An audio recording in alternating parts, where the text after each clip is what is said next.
Assalamualaikum warahmatullahi wabarakatuh. Selamat malam. Izin memperkenalkan diri. Nama Ternamuta Agatha Hermaputra, Prodi TEB 1B, absen 02. Di sini pada kesempatan ini saya akan menjelaskan tentang materi kalkulus, yaitu berupa yang pertama turunan fungsi, kedua diferensial, dan ketiga kecepatan percepatan, dan yang keempat adalah kemiringan. Oke. Untuk yang pertama yaitu kita masuk ke materi yang pertama yaitu tentang turunan fungsi.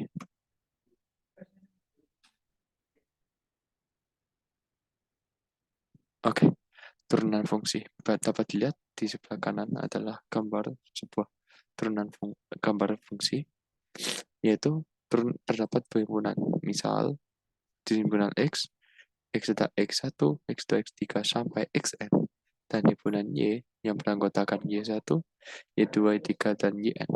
Jika setiap anggota himpunan X berpasangan tepat satu dengan anggota himpunan Y, maka bisa dikatakan suatu fungsi X ke Y. Walaupun setiap anggota X dipasangkan tepat satu dengan anggota Y, tetapi terdapat kemungkinan tidak semua anggota Y berpasangan dengan anggota X. Selanjutnya, himpunan X disebut domain, dan himpunan Y disebut range atau RF. Oleh karena itu, fungsi ini disebut pemetaan, sebab untuk setiap X sigma X hanya mempunyai satu peta yaitu Y sigma Y, sehingga dapat notasikan kalau F sama dengan X ke Y atau Y sama dengan F kurang X.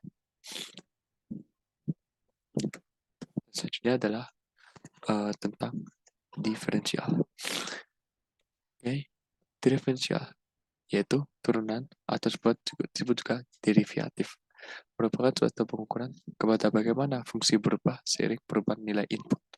Secara umum, turunan akan menyatakan bagaimanakah sebuah besaran berubah akibat adanya perubahan besaran yang lainnya. Sebagai contoh, turunan dari posisi suatu benda yang kemudian bergerak terhadap waktu kecepatan sesaat oleh objek tersebut. Proses dalam menemukan suatu keturunan tersebut disebut sebagai diferensiasi. Serta kebalikan dari suatu turunan tersebut disebut anti-turunan. Ingat kembali, garis lurus yang melalui titik X1 dan Y1 dan X2 dan Y2 dapat disimpulkan bahwa yakni M sama dengan Y2 min Y1 per X2 min X1.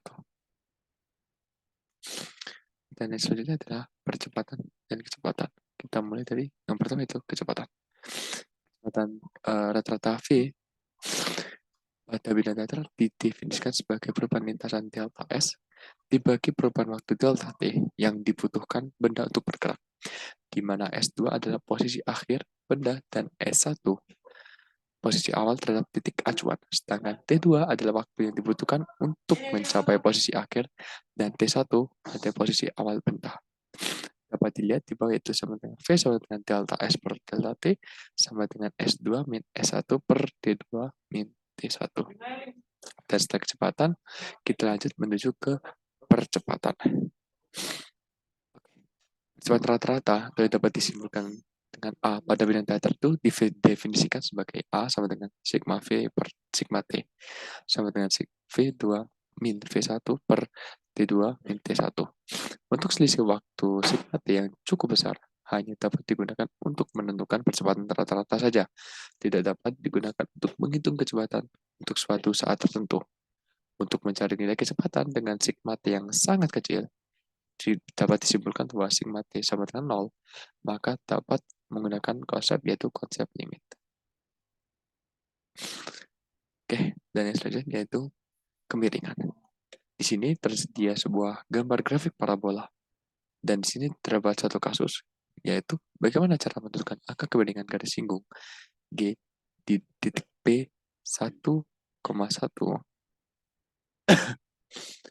Oke, pada gambar di atas adalah sama dengan X sama dengan X2.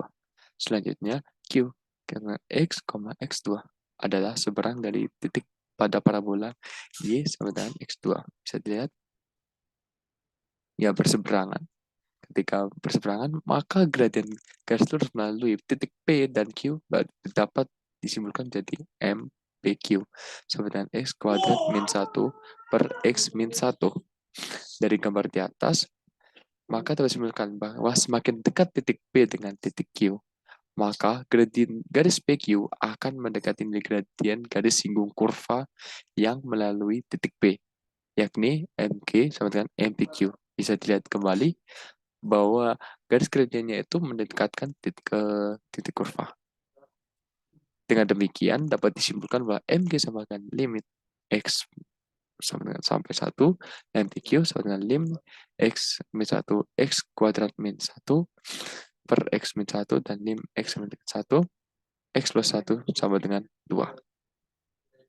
Secara umum, angka kemiringan garis singgung kurva Y sama dengan F gambar X di titik X sama dengan C dapat dirumuskan sebagai rumus berikut ini. Yaitu bisa M sama dengan lim X sama dengan C, F X min FC per X min C. Atau M sama dengan lim H sama 0, F C plus H min FC per H.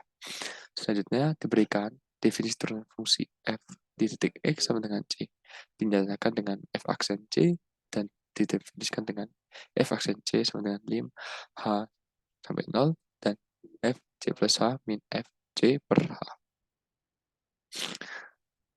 Asalkan nilai limitnya ada, dalam menetapkan kemiringan garis singgung pada kurva dengan persamaan Y sama dengan Fx di titik X A sebagai berikut, yaitu M sama dengan lim H min 0, FA plus H min FA per H. Jika nilai X sama dengan A per H, maka A plus H, maksud saya, maka H sama dengan X min A. Oleh karena itu, definisi dari turunan fungsi dapat berbentuk menjadi seperti ini, yaitu sebagai berikut: F aksen A sama dengan limit X sampai dengan A, dan F X min FA per X min A. Baik, sekian materi yang bisa saya sampaikan. Semoga dapat bermanfaat. Bila ada salah kata, saya mohon maaf. Kurang lebihnya, saya akhiri. Assalamualaikum warahmatullahi wabarakatuh. Selamat malam.